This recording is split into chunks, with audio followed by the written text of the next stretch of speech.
Hey man, how's it going? Really well. Hello. Now we're recording live. Good morning, Simon. And now I'm in more of an announcer's mode, as if the dozens of people who are my regular listeners are already in front of me. So let's do an introduction, man. Welcome everyone to the yellow pallor of CM Kosemen podcasts. Today we have a very special guest. Here's a dear friend. We've been on many adventures in other worlds and other timelines.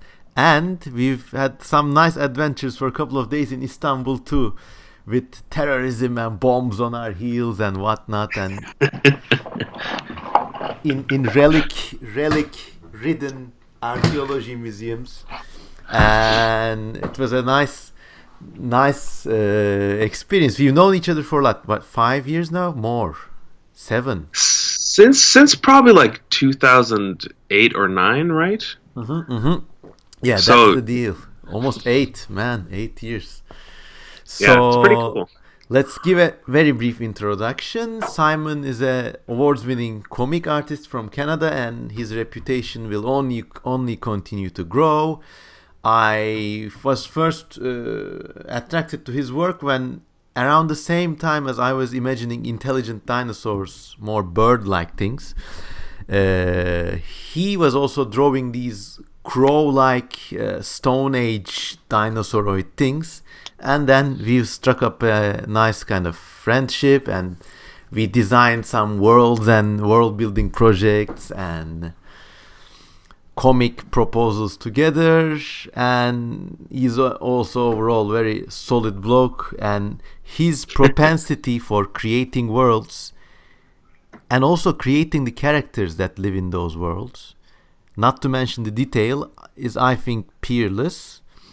And No, thank you. also it's very important that, they always say that in science fiction the worlds are a character, so sometimes characters could afford to be two-dimensional, but in your work characters have a humanity, the likes of which I've seen only in a few other places. And he does all that with a couple of well delivered strokes of his pen. So that's That's a my that's a that's a wonderful çok introduction, I sağ ol gotta say. abicim. Here one of our friends at the office has brought us some tea so that I'll be keeping my vocal cords warm and mellow.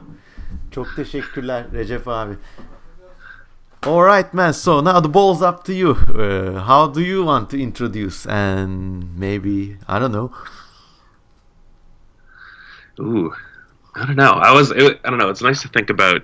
I don't know, the stuff that we got into way back when we first met. You know, Today because I we. remember. Oh, Uh-huh. yeah, you go ahead. Go ahead. No. You say. I was gonna say because I just remember.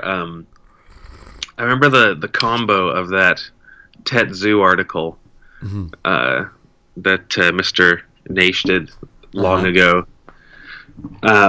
The combo of that with like all your weird dinosaur cave art, like just totally, I became like obsessed with the idea from there. So yeah, I wanna put all the credit at your feet there, and I don't know, again, we got all these files lying around on our computers. One day they will be revealed. And speaking of secrets, today we arranged to speak of conspiracy and the man behind the world and secret forces ruling the lives of the pros and red pilling and the uninitiated and stuff like this. We kind of had a brief chat to talk today on conspiracies and powerful entities behind the scenes in society and so on and so forth. And I think it's a theme that's kind of apparent in some of your work. And it's also a theme that's becoming really popular in our generation, because I think, frankly, forces of politics, economy, etc. have grown too complicated for like the average Joe to fully grasp. Hell, even the non-average Joe can't grasp it smartly. So we are seeing all these conspiracy theories, and we are here today to inject a sense of sense, but also a sense of speculation to this whole shebang. Yeah, and maybe a bit of appreciation. I don't know.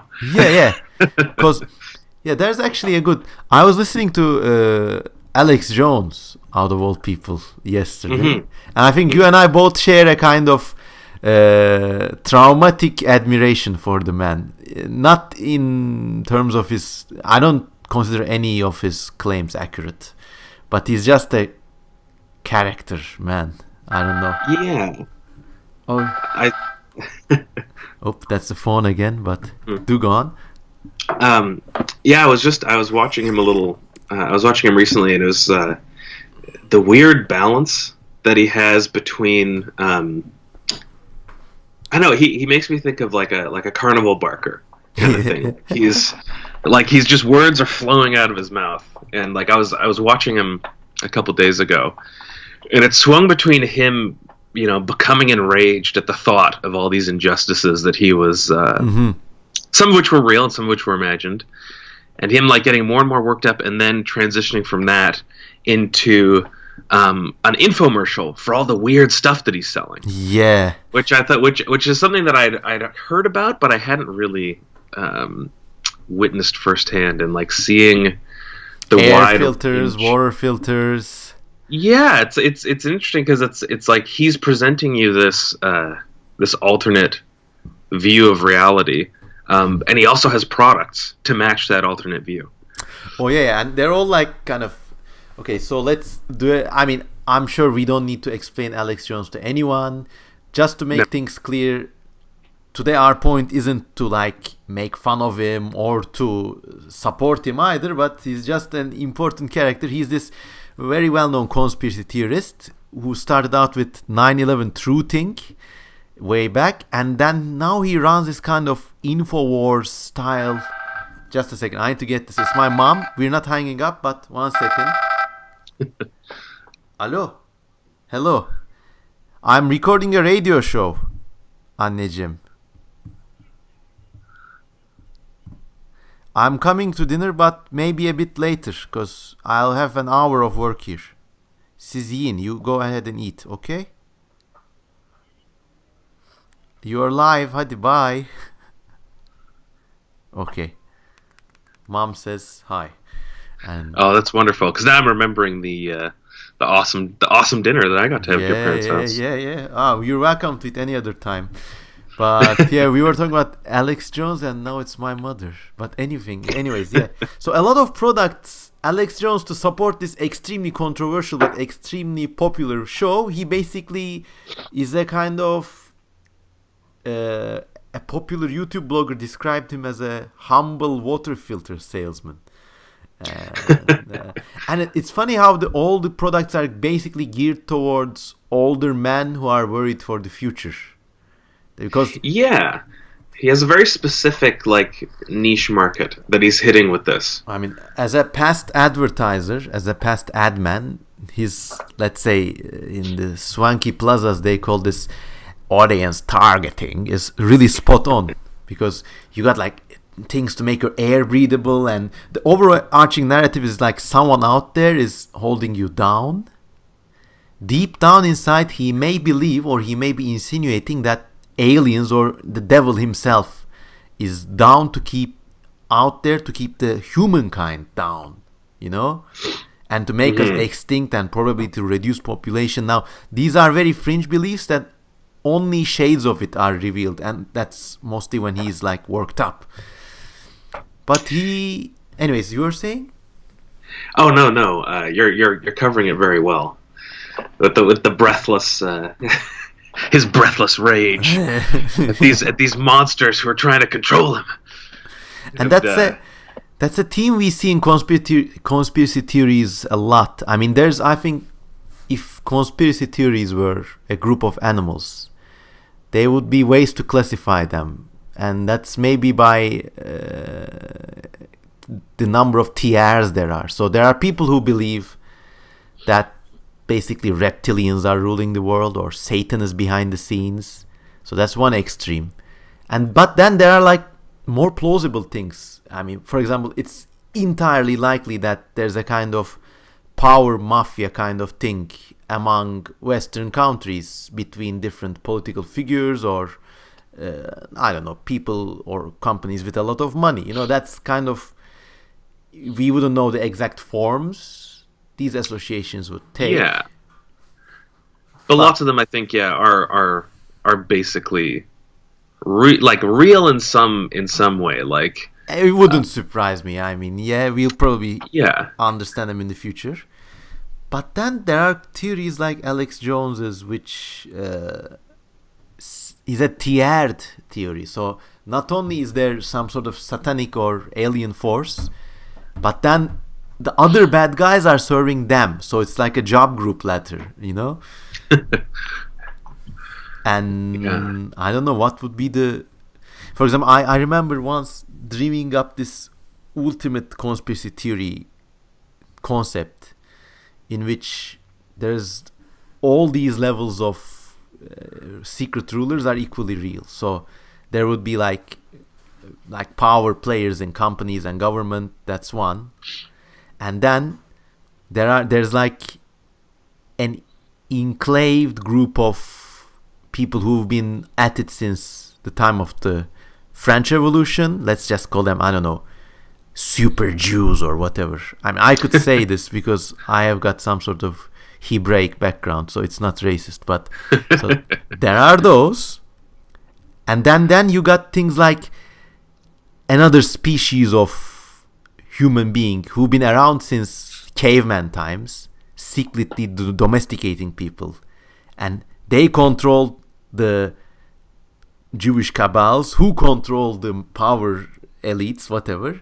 But above them, we're also starting to get aliens from other parts of the solar system, and above them there are aliens who are from other planets, and above them there's like galactic intelligences, and all of them are out there to put fluoride in your drinking water and turn your frogs gay. I don't know. So. Well, that's one thing I like too with the alien stuff is once you start believing in one alien, like there's a pretty interesting range of places you can go with that. Like the idea that there's a wide variety of aliens on Earth right now, and they all want to control us, but they all have like slightly different agendas, and they're all striking different deals with different governments, and they're all in bed with the U.S. government, of course. Oh, sure. That's a key part of this whole worldview, which is kind of I don't know. It's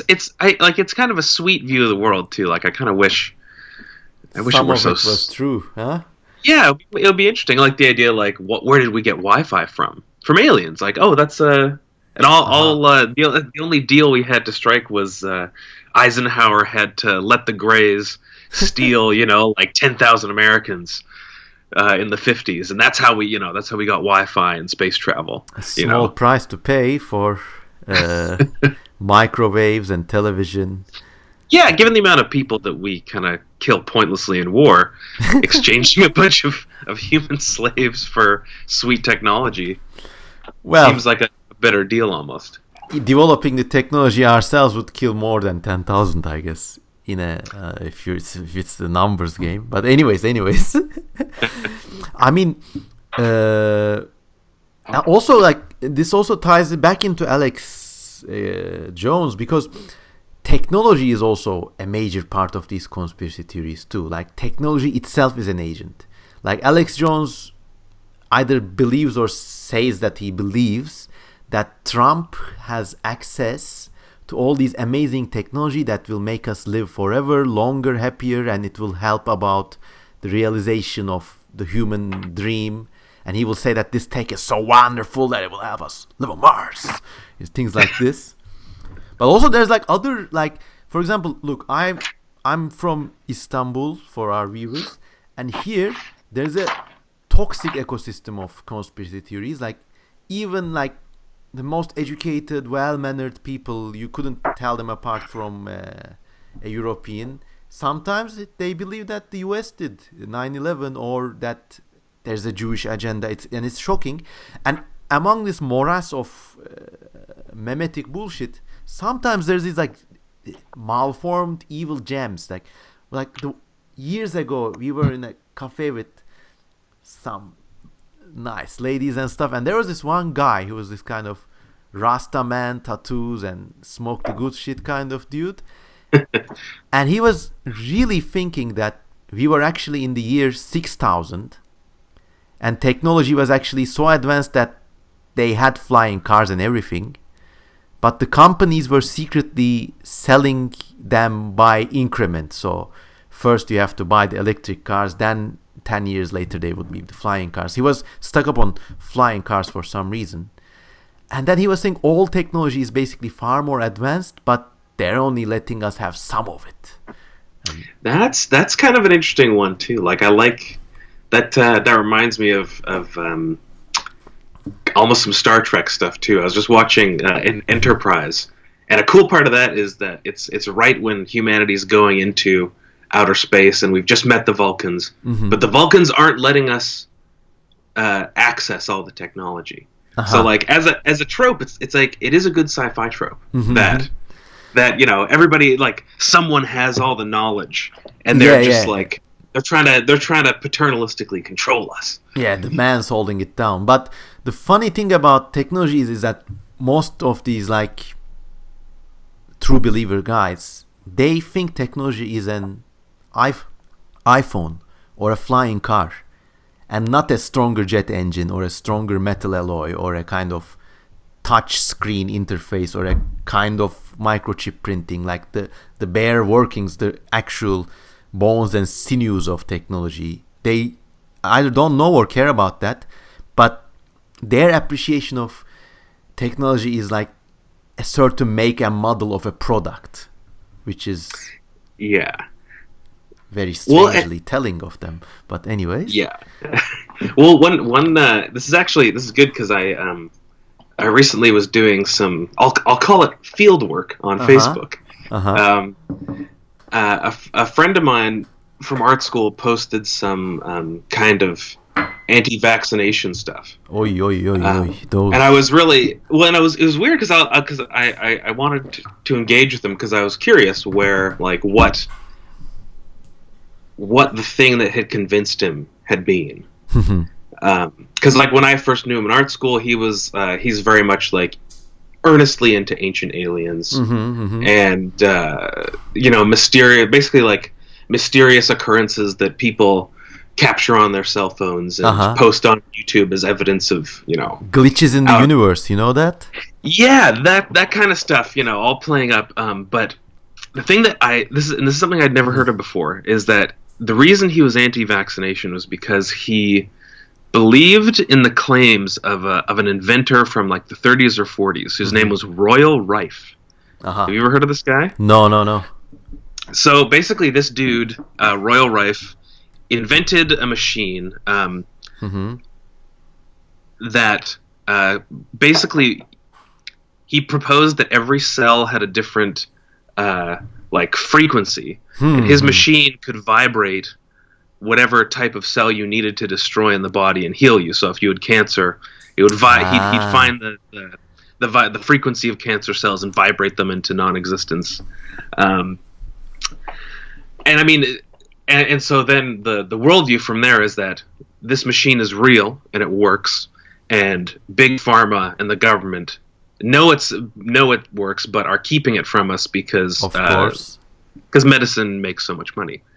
And then I mean, I did some very cursory reading about Royal Rife, and it's like no one ever replicated his devices. No one ever replicated his findings, and every time his machine pops up, it's in association with somebody like running a Ponzi scheme or doing, basically it always shows up when someone's doing something illegal. My God.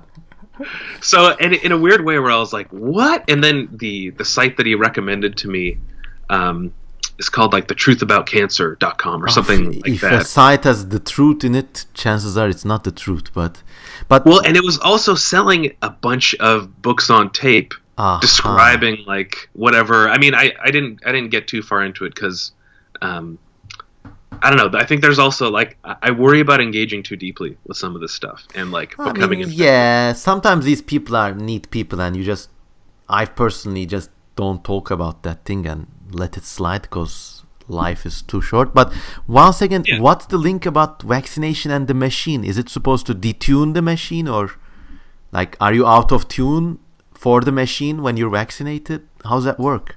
The vac case. So this is actually kind of interesting too. Is that the thing that he posted that tipped me off was that I can't remember the name of the specific snake oil salesman dude that he was quoting, but the idea is that vaccination is actually strictly a social program that trains you from a young age to submit to the medical profession. So if everybody has to be vaccinated as children, like a psychology thing, I mean, which again is like there's a little something there that you're kind of like, okay, I could see where you go with that. Yeah, that bit actually makes a lot of sense because, look, I mean, if there was a temple of Muganga or some deity, and everyone in a certain society went to the temple and the priests pricked their arms and drew blood, that society would have a stronger belief in that force. Now with medicine, of course, there's the actual science behind it and whatever, but I wouldn't be surprised if like childhood visits to the doctor and vaccination stuff, I mean, they not only instill a sense that basically generalized mass medicine is the only way, but also they kind of instill a sense that basically your troubles are treatable by this one group of people, which is what everyone would of course like to have. But I mean, the only thing I have with like Western science is that it instills a sense of absolute solution, and it leaves out the possibility of it's a horrible thing, but accepting death and trying to deal with it. Yeah. So anyways, that's a wild tangent off there, but anyway, so your friend was saying that this is kind of like mass indoctrination, but why doesn't the energy machine work? But I guess that's the thing. Or he never got there. The conversation never got to that part. Well, it kind of quickly. I mean, and again, this is not something that just happens in these. This happens in all communities where it's like his friends who were into that on Facebook kind of piled onto the thread and were like, we're just very supportive and being like, man, if only more people would see the truth, like if only people would get, because like they didn't fully get into why vaccines didn't work, because it also, like, a lot of the conspiracy stuff flows into this worldview where which presumes that everybody is acting in bad faith. So basically, like, any evidence disproving Royal Rife is evidence of the conspiracy against him, and any evidence for existing like scientific practice is also evidence of the conspiracy of big pharma to blah blah, et cetera, et cetera, et cetera, et cetera. So it's like it's kind of a brutal logical loop that I feel like you're not one of us, you're one of them, basically. Yeah. Well, I mean, it also fits into like this kind of this weird religious space that I feel like is important with all the conspiracy stuff, like because mainstream religions, at least in the West, are like on the decline, or like have become symbols by now. Yeah, exactly. They're more symbolic. They don't have like this concrete, real role in defining. You need a new kind of Satan. You need a new kind of great evil. I wonder if people are actually like have a instinct to believe in this great evil force and great good force to be able to function better as social entities. And yeah, I think, well, like my thought on that is always just like it's like the key to humans conquering the world, or like a big part of it is like pattern recognition. Yeah, definitely. And like the idea that all of our religious stuff is like not not an aberration of that, but like A just an sideshow outgrowth to of it. that, Yeah, basically. yeah, and Yeah, like it serves like evolutionary advantages a no, lot of the time it for did social actually. cohesion. Yeah, I mean, I just was listening to someone. He was saying some scientist, but I don't remember his name, but he was saying like the traits that make conspiracy theorists are actually quite useful in nature because let's say if you're oversensitive to patterns and you think that there's a rustle in the bush and you fear it's a lion and you run away, or you're like a group of tribes people and you're afraid that the valley next to you has people who want to kill you, so you run away or whatever, or like you act in fear basically. If you're wrong, you just you just become a coward. But if you're right, it saved your life. So I can see what I can see how this has been selected for, like this kind of seeing non-existent patterns and acting on them. But to move to a more juicy area, like what was the weirdest conspiracy theory that you have ever heard? Oh, this is also this is one a friend of mine Mm-hmm. told me a couple years ago. Uh huh. So it's a supplementary conspiracy to Uh huh. chemtrails. Oh. Um, so the idea is basically whenever you see um, a cloud that's shaped like something, Uh huh. like shaped like an animal or whatever, that might be a sylph, which is some kind of like upper atmosphere beneficial alien who's trying to Oh. help mankind by eating up all the Chem. chemtrail mind control gas.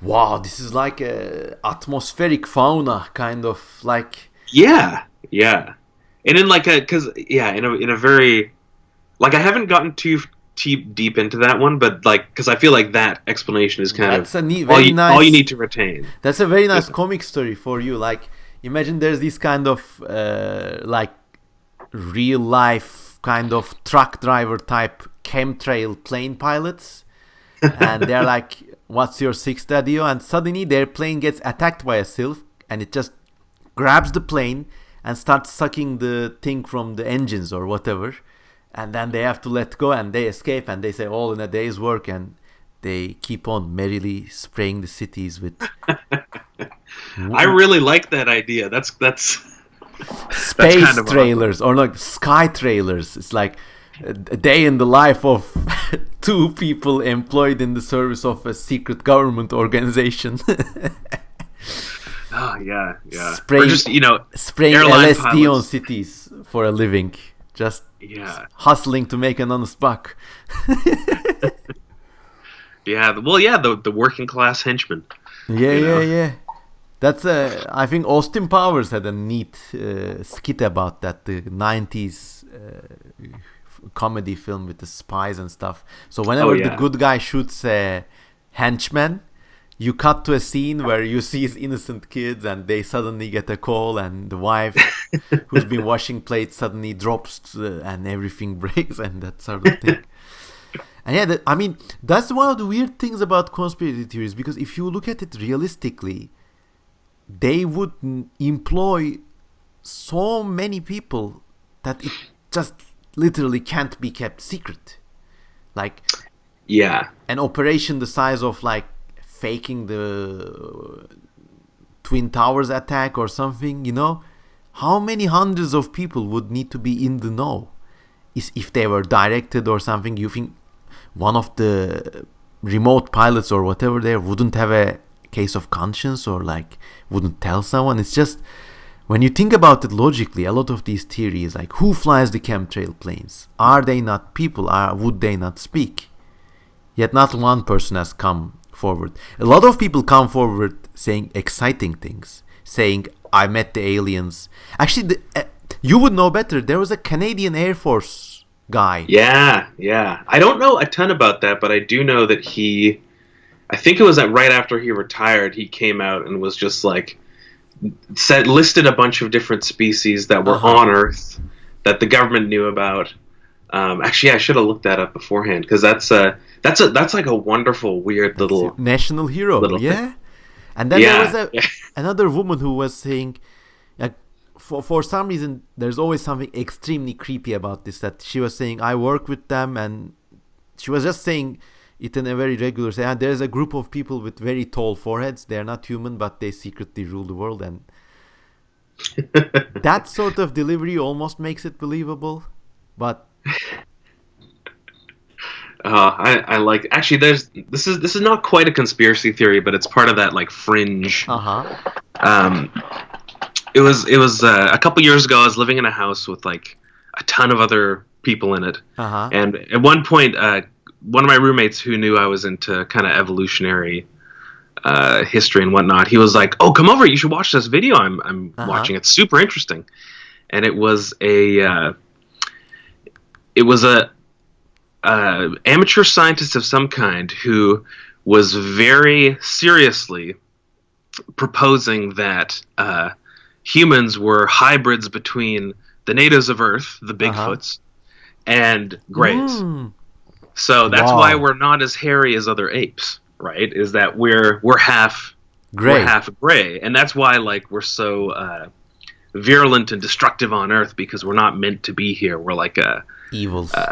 Yeah, we're an evil, inherently kind of sinful extraterrestrial hybrid, which I thought was pretty fascinating. I mean, it was kind of fun because I could pause the video and be like, and explain to my roommate like why each point was incorrect, because like I knew enough about human evolution where I could just be like, oh no, this thing he's claiming here is specifically untrue, you know. But it was a cool idea in its own way. Like dolphins rape and murder too. Are they like half sea lion, half gray as well?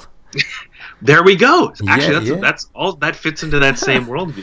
They're also the smartest, right? And they make weird noises and stuff. And I also like how you have that video through Bigfoot in there too, just for like an extra character from the cryptozoology extended universe. Well, yeah, because they all it is the same universe. That's the thing that it's also kind of cool. It's like the Marvel universe or something. It's a big shared exactly fictional project. I think it was John Conway who first said it's the earliest and biggest speculative zoology planet, cryptozoology of the world. But conspiracy theories could be, if we could say cryptozoology is a world's biggest and oldest speculative zoology project, we could say that maybe conspiracy theories are the world's oldest running extended universe stories, or because I guess they're pretty old. Whatever. Yeah. Well, just thinking of like, you know, the protocols of the Elders of Zion, and I'm sure there's all kinds of weird conspiracies from like the 1700s and 1800s that sure. maybe never made it onto print, or you know. Yeah, I really wonder what folk belief was like around those times, like after the French Revolution, but before like the advance of really mass readership and stuff. I'm sure there would be, because especially when the Industrial Revolution was first happening, I mean, there were a lot of people who were saying like Satan mans these machines and stuff like this. And I would really like to have gleaned a sampling of their conspiracy theories too, which is like, I don't know, strange.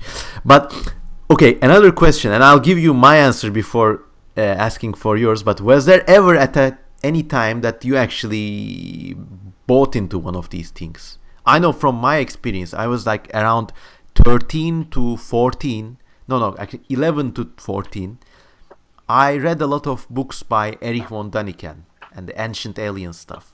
And there was a period in my life between 12 and 13 where I was just absolutely convinced that all of this was real.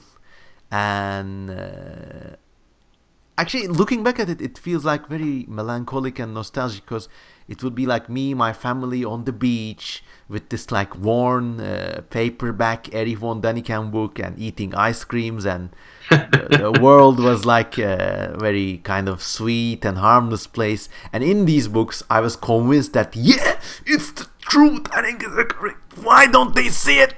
And it almost was like a vaccine against these things, because I thought about it so hard and so deeply that I independently said, wait, some of this is contradictory, and from there on I was lucky enough to get a good education, and it kind of dissolved.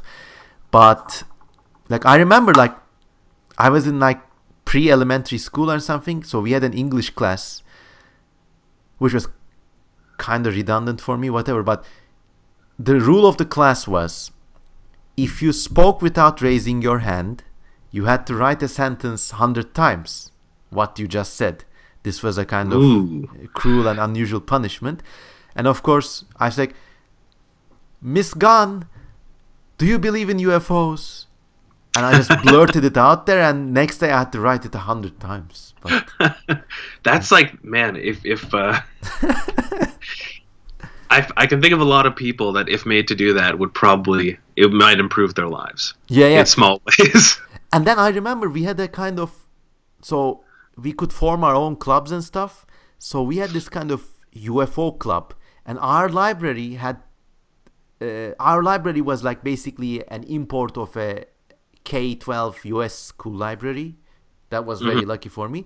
So we had all these kind of weird UFO books, actually, like Phenomena series, and there was this one really like crap in your pants type of scary UFO case book where it was illustrated depictions of all class 3 close encounters. And I might have seen this book. The pictures are freaking scary, and so we would loan those books, form our UFO clubs, and there was me and another kid who were running this thing, but there was this kind of like rivalry between us. So this was towards the end of my true believer years. So sometimes I would get like bored and not attend the meetings and go out to the field and catch lizards. And our club had a logbook, and we were writing. The other guy was the bookkeeper, and there was a kind of like kiddie politics. So I sensed that he was wrestling the control of the group from me. And he was like, let's make a aluminum foil UFO poster or whatever. And then one day I was out in the fields and I didn't come. The next meeting I came, and in the minutiae of the high school UFO club, he would ask, do you think reptiles are more important than UFOs? And this was in the record, and it was my crowning achievement. I said, I think they're all equally important, you know? And then we kind of split. Anyways, but that was a kind of formative moment. But how about you? Oh, that is a beautiful story, though. I'm really, yes. really glad you Are shared lizards more important than UFOs?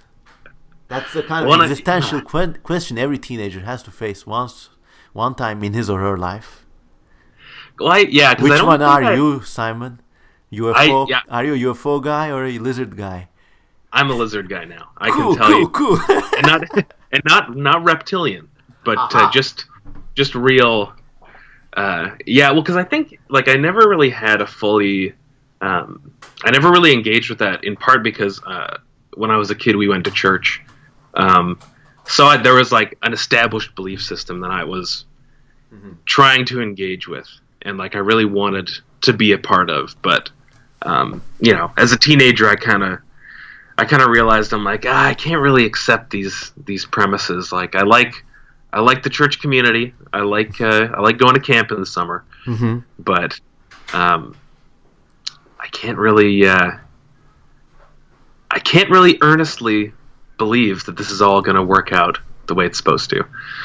Yeah. So it's like in that sense, like it's much more banal than losing faith in UFOs, because I feel like it's a much more like, it's just like the story of the West nowadays. You lost There's faith, just people. man. They believed in you. Where were you? Well, exactly.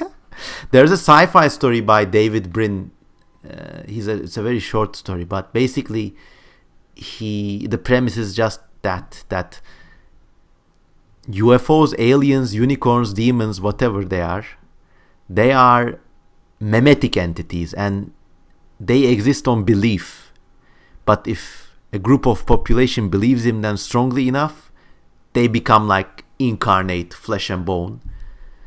So, like, it's written from the viewpoint of this one of these entities, and he's lamenting their death because he was saying, now we used to be much stronger in the medieval ages, everyone believed in us, food was plentiful, but then came this dreaded science. But just in the recent decades we were like having a nice sideline in this UFO stuff, but at the end of the story they abduct a girl, but she's a skeptical and she kind of questions, what are you, where did you come from, and then they start melting and stuff like that. And it was, I think, a beautiful premise. But so you were never ever seriously into any kind of conspiracy theory or... No, aside from the classic, the important, the real important, Jews rule the world. What? Remember, salvation, listeners, I can say that because speaking of Judaism, okay, it's not like we're recording on the 12th of April and yesterday was Passover. And if you think about it, it's one of the bloodiest, most Lovecraftian, like the cruelest legends imaginable. And I just want to note that out there. Like, it's horrific. It's like counter genocide by a chthonic alien god, and it's being celebrated. It's amazing. Well, I don't know. Okay, so is Passover the that's when escape from Egypt? No, that's when basically the Pharaoh was very cruel to the Jews, and he killed a lot. Mm-hmm. He killed their children or whatever. So God sent an avenging angel, and in one night, the avenging angel kills all of Egypt's firstborn, except for the doors that have a blood of a slaughtered lamb over them, and he doesn't touch those. But anyways, it's like, I mean, I'm very thankful that Jewish people, like, if only a sorry minority among them would believe this as an actual event, and mostly it's just a cultural neat thing to get together, family time, like, I don't know, some songs, food, whatever. But it's just horrifying, and if it's very weird. I mean, anyway, it's a sideline, but I just wanted to note that it's like some serious H.P. Lovecraft stuff going on in there. Yeah, there's a lot of great stuff like that in the Bible. I can't remember the exact spot, but the one of them where like a bunch of kids make fun of a dude who's out on God's business, and so God sends a bear to kill and eat them. Oh that's I don't remember where that is in the Bible, but I love that one. It's like it's because there's a lot of like kids in it. This sounds more like Stephen King than yeah, the story of these poor local tribal boys who messed with the wrong Jew. It's I mean, it's very, very strange. But anyways, on to conspiracy theories. Which one do you think, like, imagine you're forced to choose, okay? I mean, I know I wouldn't choose any, probably, but if forced to choose one, and you have to choose one, or I don't know, they're gonna give you chemtrail juice or whatever. If forced to choose one, which one would you choose to be real? Oh, so not which one I find is most plausible, but which one would I prefer actually, to be real? Oh, no. Which one you found more plausible? That's the question, sorry. I feel like I'd go for one of the more just human ones, like like the general New World Order kind of thing, where globalization is like one of those things where it's like a third of it is already kind of real. You just kind of, it's just putting agency and like direction, and direction on like forces of history and the movement of capital.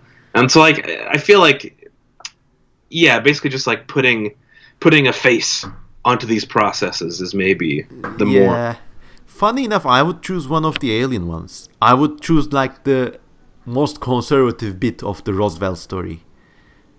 Ooh. But that would actually that would be scarier, because it would mean that we have these human type beings who were encountered once in a crash. Okay, I mean, the dissection video, it made me crap my pants. I couldn't sleep for days afterwards. If once again, if forced to choose, I would choose that.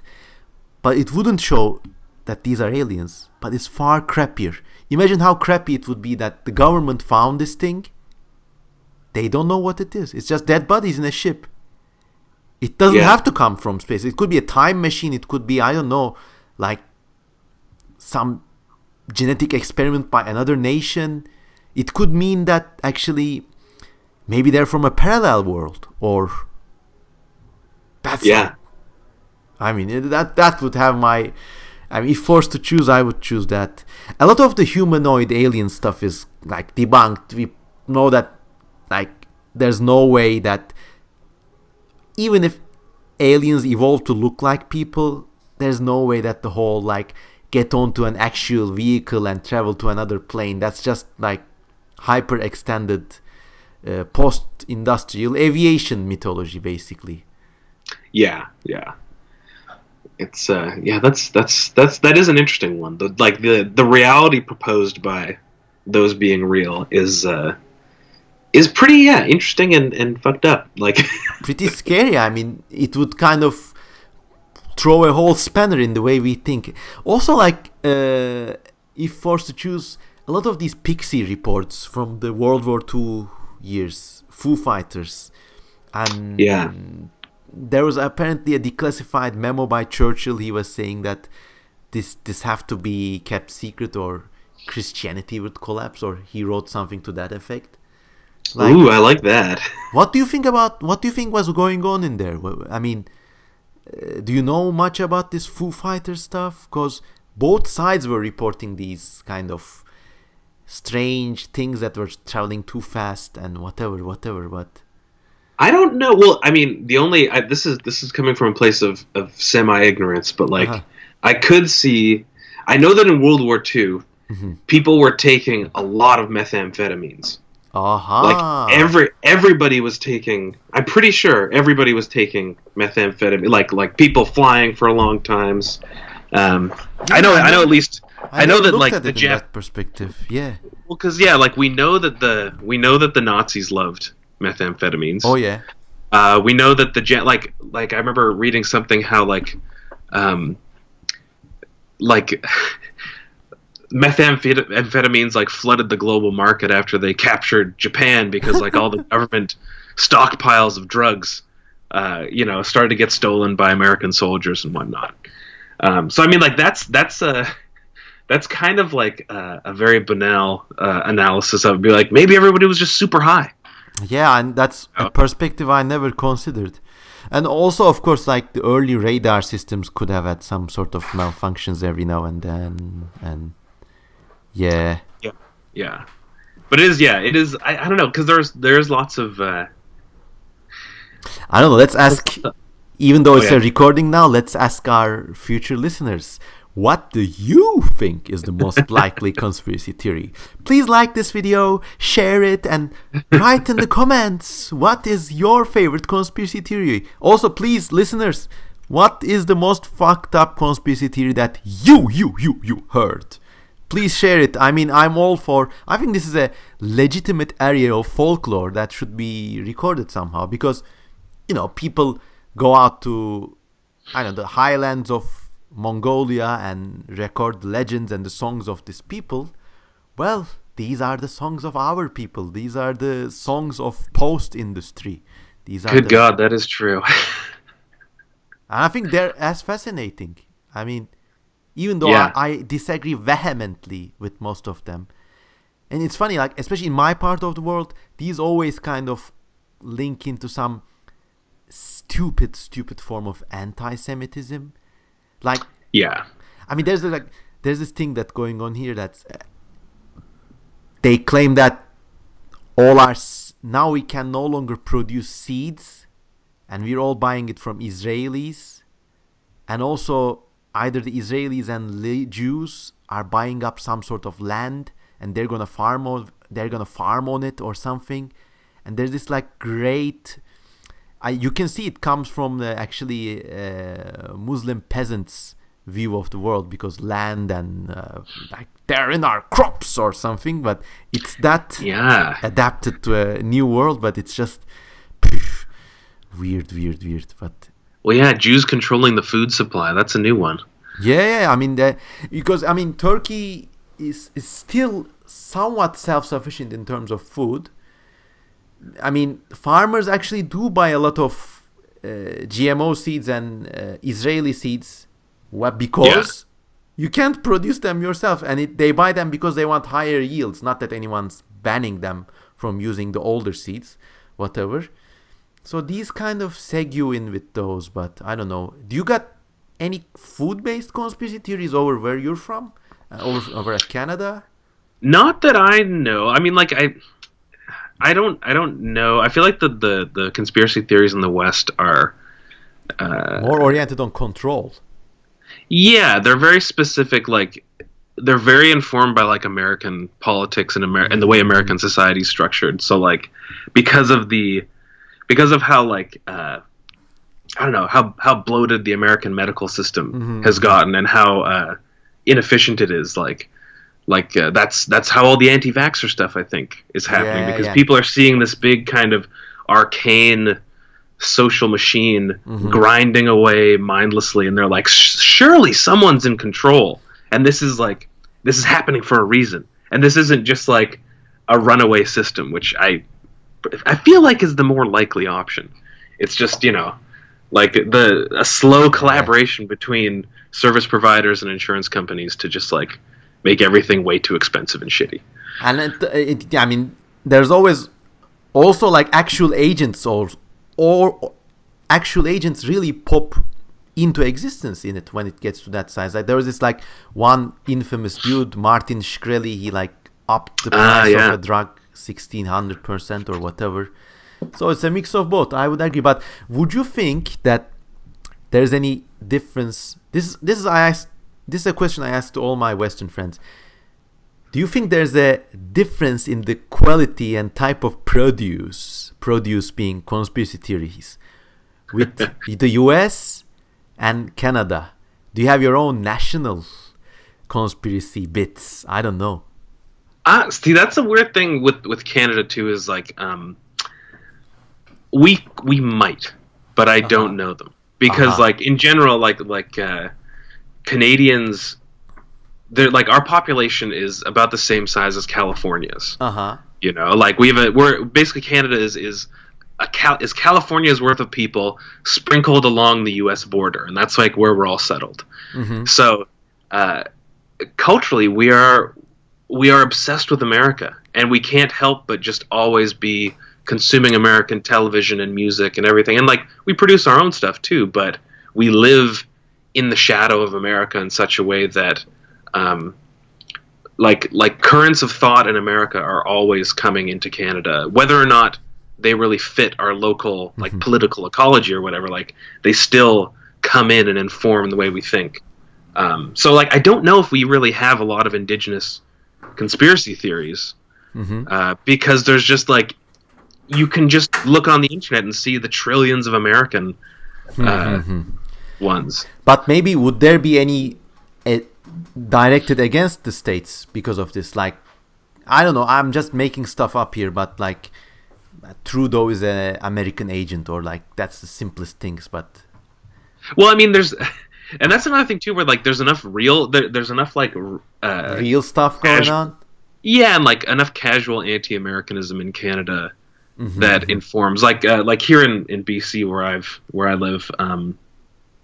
I think at some point when I was a kid, they did America enacted a particular type of lumber ban that devastated the BC economy because it was basically a certain type of lumber they wouldn't take it processed, right? So basically all the mills that we had to process lumber went out of business up here because we had to ship Americans raw logs so they could boost their economy.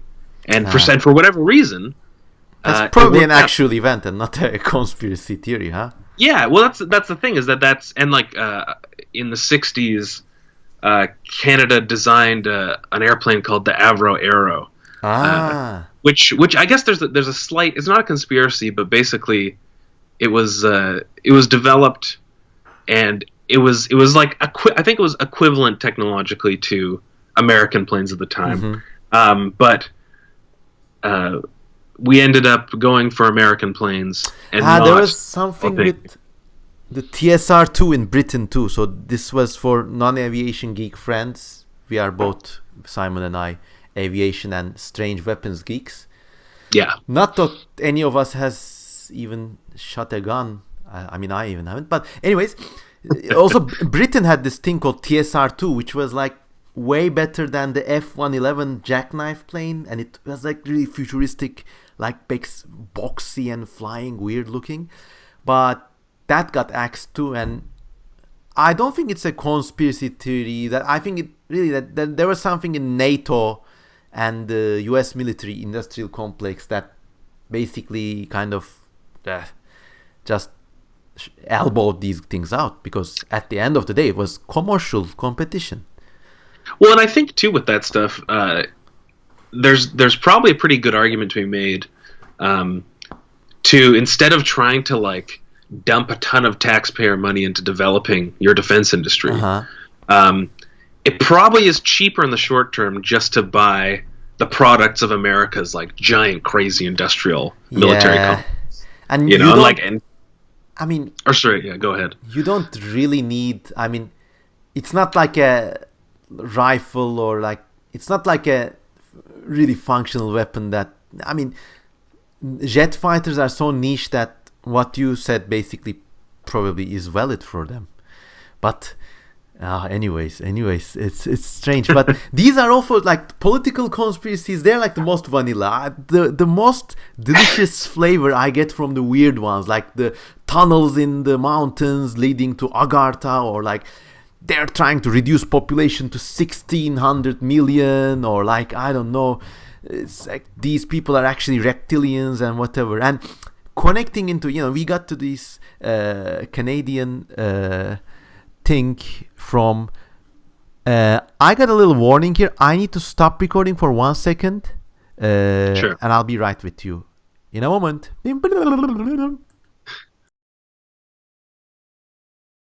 All right. It's the end of the interlude for us, dear viewers. For us, the interlude was half an hour. For you, it was half a second. Okay, so we're close to wrapping up, but let's talk about your work, Simon. And because from your comics, we can see that you're not a believer, obviously, but you're a grand purveyor of conspiracy theories, or at least this kind of thinking, because in your latest comic, Habitat, they had all these kind of like political intrigue, but also actual real godlike forces behind the scene. And I don't know, like, do you utilize any of those modern urban myths in your comics, or is it like an instinctual story writing thing that you don't even notice? How does that work out for you? I think it's more instinctive, and also like thinking about mythical story structure, where gods are always involved, and mysterious forces are real, So in Simon's latest comic, there's this kind of space habitat, and I won't spoil the surprise for you, but there's a kind of, the habitat is defunct, groups in it are fighting among themselves, and then there's also some sort of nanotechnological slumbering god, but I won't spoil the surprise for you. But that's actually like the kind of world that conspiracy theories, and it's similar, not in context, but it's similar in overall architecture, because conspiracy theories like create the sense of the world that's always in control by some other grander force. And I mean, it's no surprise it makes for great story writing, because it's a great story, just life isn't a story. But I don't know. Yeah, I think that is part of it too, like with the conspiracy theory stuff, is that it satisfies that kind of narrative training that we have as a species. Like, we like the satisfying structure and the good and evil guys. Absolutely, I agree with you on those.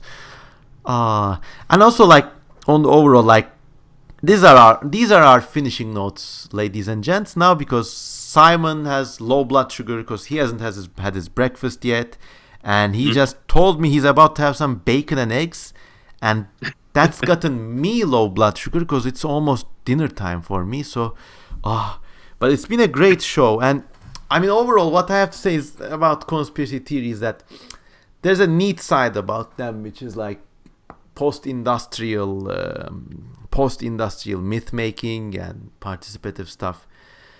But in another way, they always kind of like, can you explain me the inexplicable link between snake owners, tattooed people, and 9/11 truthers? It's amazing. So what I'm getting at is like, or like over in my part of the world, the inexplicable link between I don't know, people who have Ottoman Sultan stickers on their cars and who believe Jews are controlling the world. It's a kind of, it's fun and neat, all right, but if given its functional apogee, it always is kind of like an excuse for people who are kind of looking for some kind of scapegoat in their lives, and I think there's a dark side of them too. Yeah, I think, well, it's I don't know. It does feel like it's our new kind of folk religion, like. And like all religions, it could have its dangerous zealots. I don't know. Yeah, yeah. Well, I feel like anti-vaccination stuff in the West is like a good. Oh, and then there's this that foodie, like this kind of food girls who like, if my kid can't pronounce it, I can't eat it or something like that, and that's this of a wholly multi-dimensional thing. But anyways, ladies and gents, it's been really nice, and I think the low blood sugar is getting to us both, but it's been great chatting with you, man. And dear viewers and listeners, please check out Simon Roy's stuff. It's in the links below, and it's Simon Roy, that's ROY, and he's a great comic artist. Please look into it and buy as many and different editions of his comics as you possibly can, because he's making a living off this. And also, please share with us once again, what is your favorite conspiracy theory, dear YouTubers? Do you know that YouTube has guidelines for this? Like, if you're in a video, which we're not, but if you were recording this in video, they say it's more engaging for you to point a finger to a corner or to the audience, or look straight at the camera, so that your audience engages with you more. And I guess it's true. So what do you, dear viewers, think is the strangest conspiracy theory? Do you think Jews are controlling the world? Do you think that... What's the likeliest one? Please like this video, subscribe to our channel, share our video, and mention us in the comment section. I think you did a great job there. That's really... All right, everyone. Thanks to you, Simon, and thanks to Simon's girlfriend for her patience, and thanks to Recep Abi and my mom for their patience. And have a nice day. You would never know who is controlling you. And now for a subliminal message that only the ones in the know can decode.